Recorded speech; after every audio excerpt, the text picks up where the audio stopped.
questions from the audience. Questions, please. We're all open to you.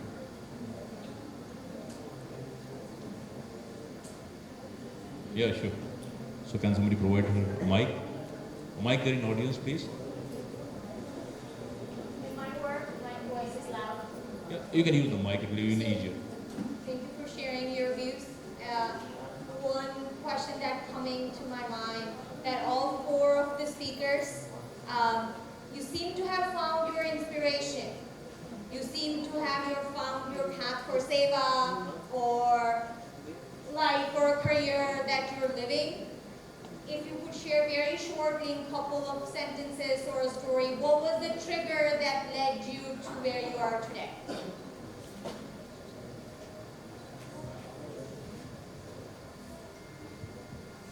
For me, it was the spiritual search. I wanted to find out who am I, what is the meaning of life, and then I started practicing meditation and yoga, and that touched my soul, and that gave me inspiration to try to live it in daily life. This is a question which I believe a few more people can answer. I believe everybody has his own story. What's your?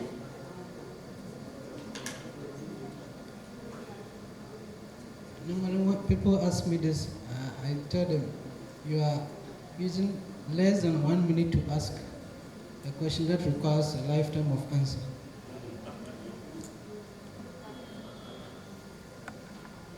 Actually, from the introduction, it says I'm from a Christian background, but not so. I'm from a typical African cultural home. And it is a typical African cultural home. Culture, yes. Which is not that so much different from Hinduism or Sanatana Dharma. So it's more of a quest. More of a quest that we are still on. Thank you.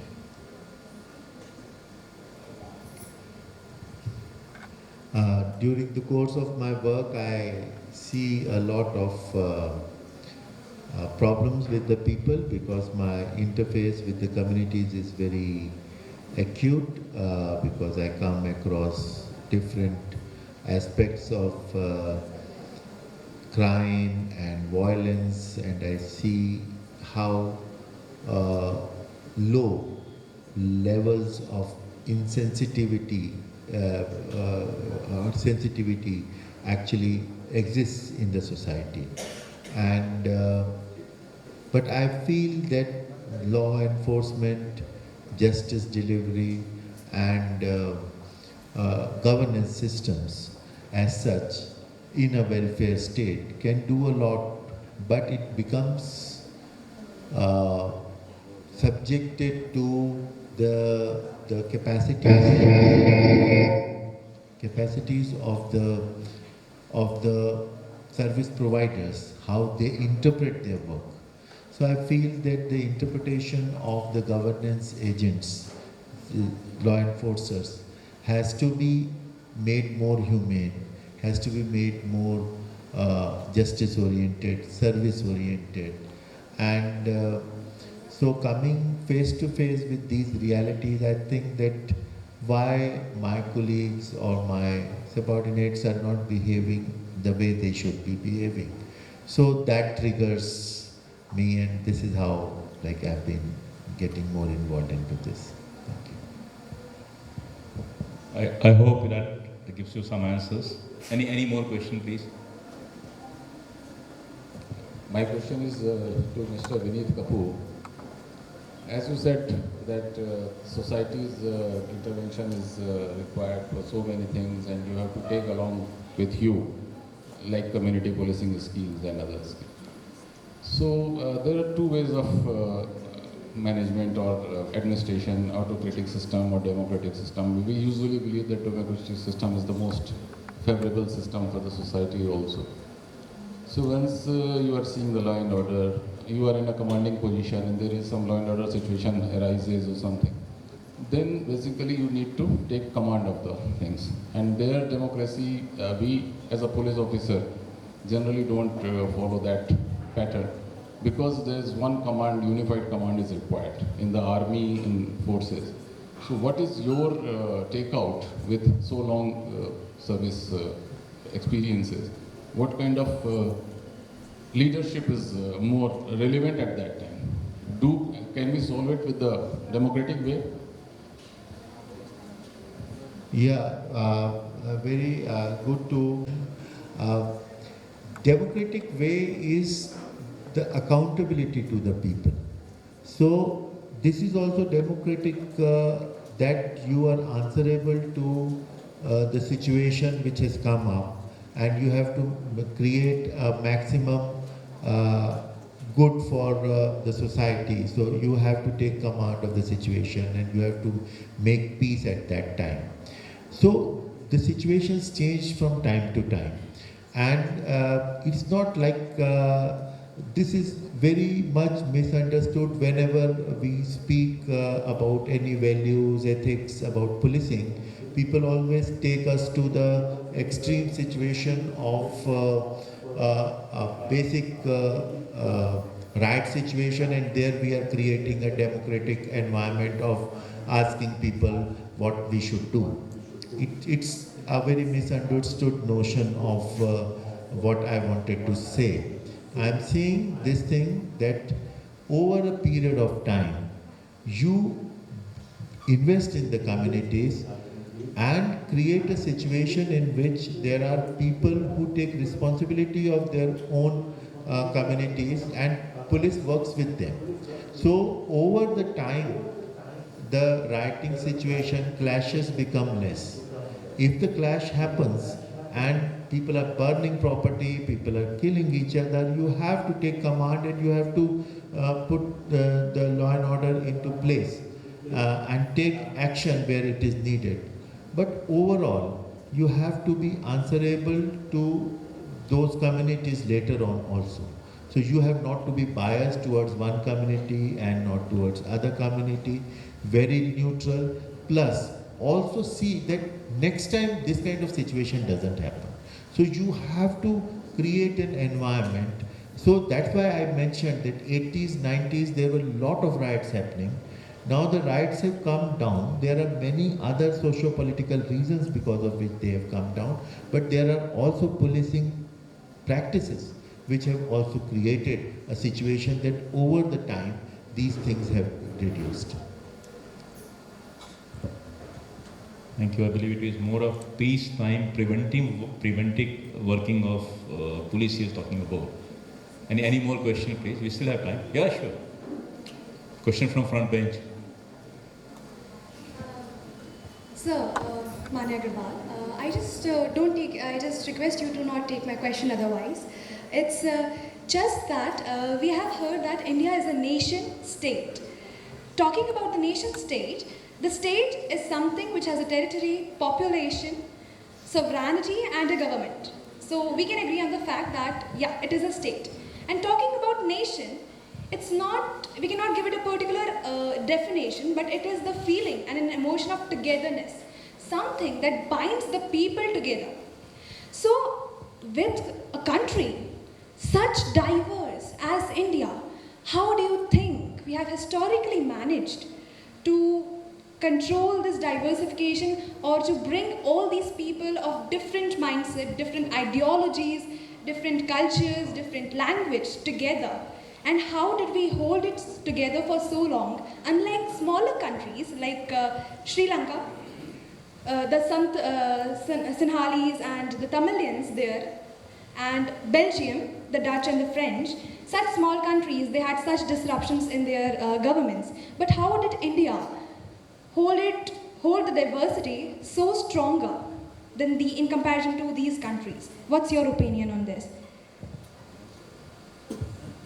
Yeah, I think that credit goes to our forefathers, our freedom fighters, and our ethos of the country, the culture in which we have all grown, the norms of being united,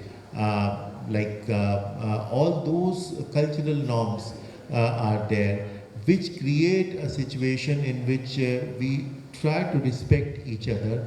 Again, the concept of Vasudhaiva Kutumbakam, where everybody is one, and we are all one big family with different viewpoints. Those things have come up within our bringing up. It's not like you can't impose everything. These are subtle things which happen into the culture of a country. And you can see the history of India, and historically the way we have grown. We have always lived together with different kind of people coming from different parts of the world in this country. So it has a very rich historical heritage, culture, religious heritage, which we have. And I think, and the freedom movement also united us together again. So that it was a very hard won freedom. And so the principles of Gandhi and the entire context of the Indian Constitution also bound us together. So I think there are many larger forces which make it happen.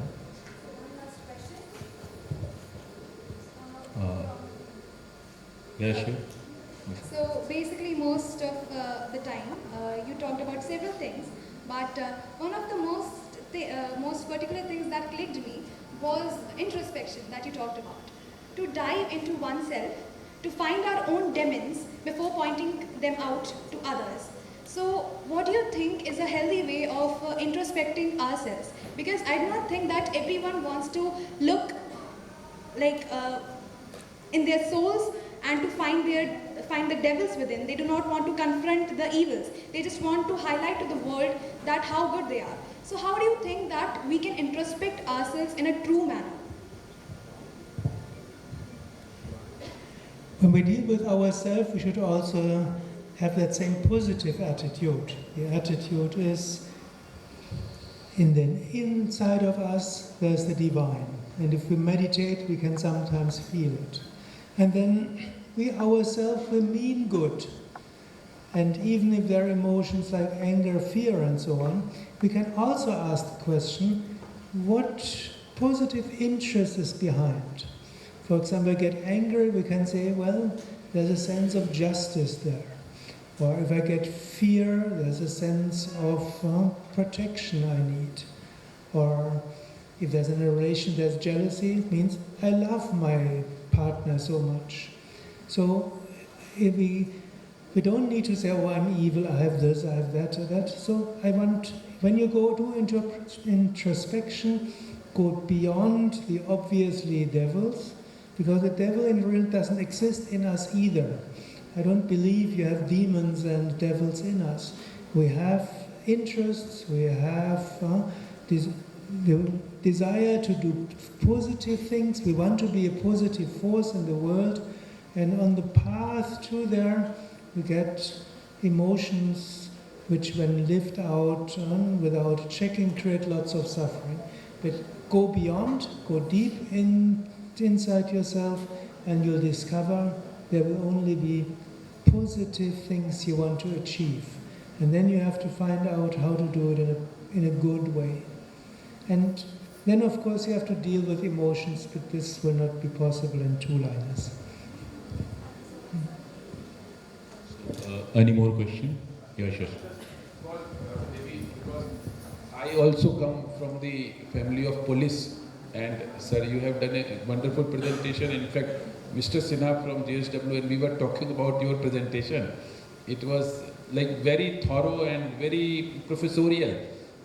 I can't expect like such a fantastic presentation made by you.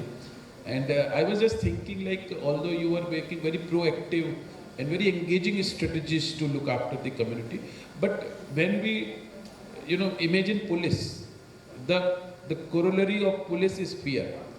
So how do you see the role of fear in policing, and to what extent, and how much it should not be?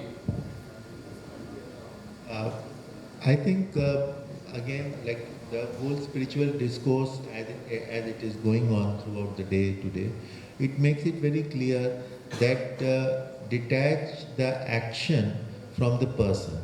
And that is what the crux of the policing is also.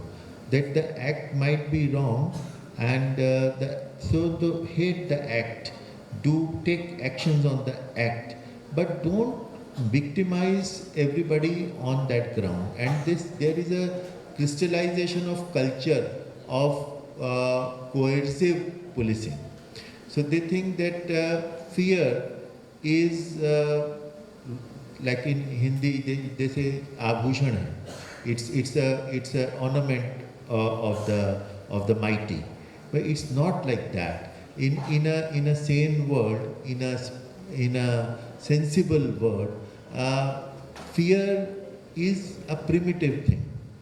So it must be there for those who are wrongdoers, for those for whom the law is prescribed that they must be subjected to a particular process of punishment.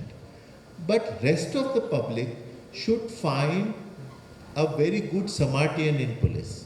They should find a very, very good public servant in the police who is there to protect them. So they should actually not be frightened. If common people are frightened of police, if law-abiding people are frightened of police, then police has failed them. Police has failed that nation. So it is up to us, we are trying that common citizen, respectable citizen should feel more approachable to the police. But you use the word Samaritans for police, and we have got one very good colleague, Arora Saab, Naveen Arora ji, and he did a wonderful job during the Corona period in Lucknow. So we should clap for him, like. Yeah, sure. Because he is a live example of what you We are said. going for last one question since we are now almost. Any? Yeah, sure. One last question, then we'll be through. Mike, yeah, sure. As a layman, I would ask the police officer, we love your lecture, but as a layman, what we see in traffic, the right side go from the rear, the red light is going on and they just go on, and we are fined just because a little speeding is done or anything. It's not a question of fine, but unless I don't know how the inclusiveness or togetherness, we are not different, the police and we.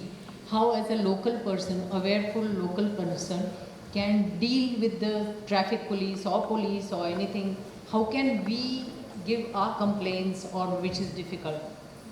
And there are so many accidents because of that. Same thing happened with me and I hurt my foot. But there was the motorcycle, one was going this way and the other was this way. But I mean to say this is happening in every city and every of India.